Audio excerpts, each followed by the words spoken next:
we heard those heavy steps going down those wooden stairs.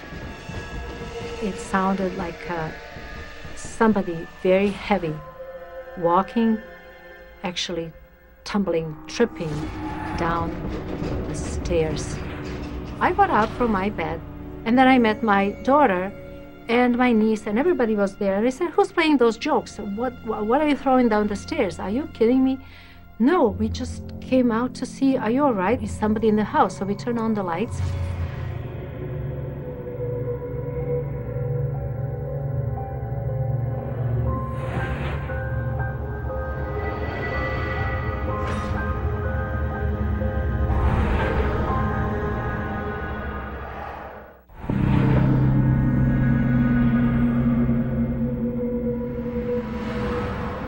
Nothing was there, and that was pretty scary at the first moment. But then we realized, okay, there's a ghost. Let's see if he's friendly or he's not friendly. After a few days, this noise again repeat, but it wasn't going down the stairs. It was down there in the basement, like in between the walls, some kind of noise, like somebody was walking with a heavy person, like 200 at least, probably even 400 pounds. It was so heavy. So again, I woke up my daughter and I went downstairs and I said, "Look, this is really not good. I don't like it." And she said, "Well, probably there's some ghosts or something. I heard people talking about it." So I didn't want to discuss with the kids about ghosts and stuff, not to scare them. And then after a while, I started to talk to this ghost. So I would go to bed and I just would start talking and to say, "Look, you know what? I know you're here, and I know you're here for your own reasons, but don't be selfish. This is my house, and don't go after my kids. If you have to deal with somebody, here I am. I'm not afraid of you, as you're not afraid of me, because I cannot stand this anymore. Frankly, you just get out of my house because you don't belong here." I am the one who locks the door in my house. So my entrance door, main door, side door, and the backyard door. And every lock is different keys, and they lock from inside for the safety reasons, and I had the chains. So when everybody's back home at night, I would just go and lock every single door.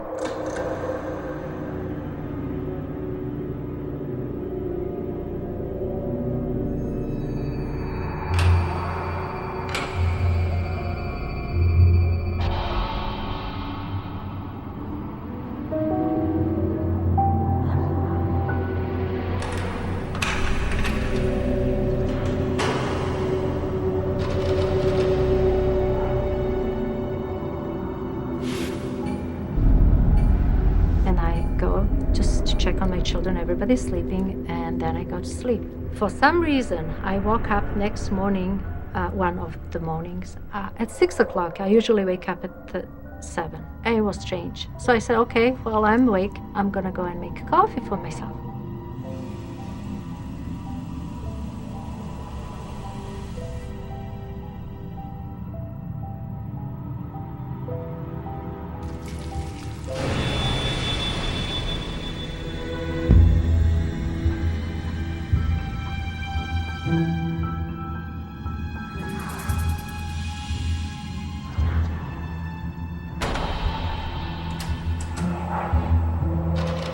All three of my doors were wide open.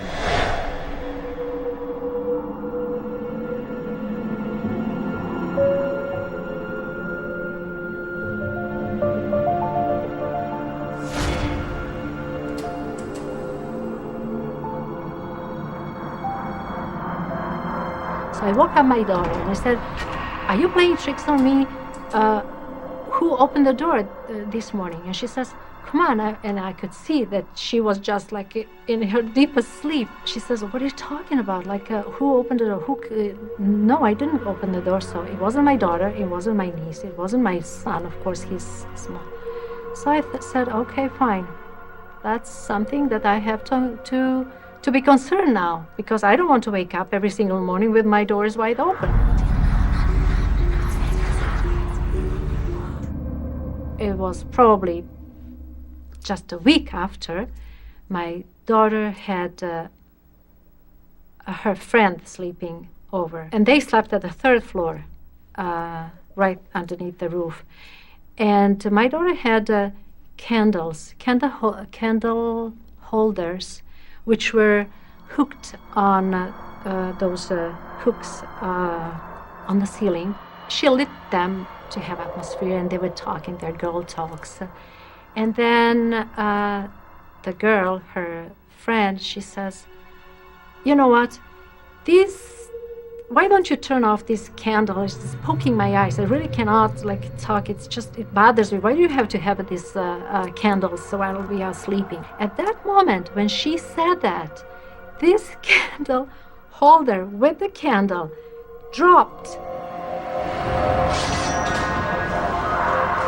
They found themselves in a pitch dark and ran right into my room to say what happened. And I said, well, come on, don't over-exaggerate right now, because probably it's that the wires that was holding this candle holder is not good. So we went back to the room. The hook was there, the wires, everything. The candle holder was totally okay, but the candle was down at the floor.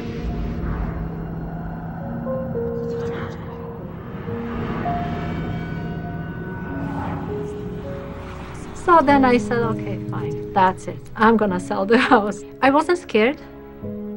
I could stay there forever because of my monologues with this ghost, because I was concerned for my children. They didn't know what was going on.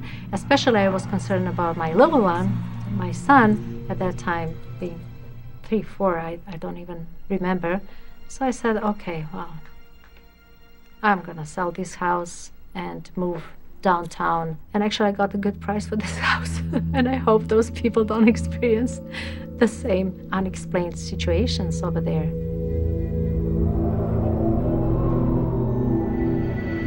This is a living proof that there is something beyond our existence here in this dimension, on this earth, in these bodies, that probably that we are transforming ourselves into something else, and that we move in a different dimension or different level or psyche, I don't know, but something is there. Nobody can tell me that this didn't happen, because we didn't dream. We were all awake, me and my children and my guests, that all together experienced the same thing, the same thing. Both Katrina and Victor talk about confronting spirits, but they didn't seem to have the same level of control over the supernatural world. Victor was able to drive the incubus away with prayer, but Katrina's monologues, her attempt to reason with the ghost, and her demands that the ghost get out of my house, didn't work. She was finally convinced that it was a fight she couldn't win. The presence didn't intend to leave. And so, for the sake of her children, she sold the house and moved out. Both Victor and Katrina's stories were corroborated by other witnesses. Victor's partner confirmed that the link holding the cross to his chain was intact. Katrina's children heard the footsteps and saw the open doors. The accounts of others who witnessed some part of a ghostly encounter helped to move these strange experiences out of the purely private realm and into the public. As far as Victor and Katrina were concerned, it didn't matter how public or how private their experiences were. They still had to fight. And yet, despite the horrifying nature of their tales, neither of them thinks that supernatural automatically equals evil. I wasn't scared of that ghost at all. At all. And especially I didn't think that it could be evil or good ghost at all, because I don't think that there are evil, that there is evil in those ghost stories, like a devil and stuff like that. I do not believe in that for a second. I just believe that there are bad and good people. Well, I believe good and evil are intertwined. You have both in life. There is a struggle between good and evil in the world where we live today. But in most cases, I don't think the supernatural can hurt you. I think the devil, in most cases, needs human hands to do his damage.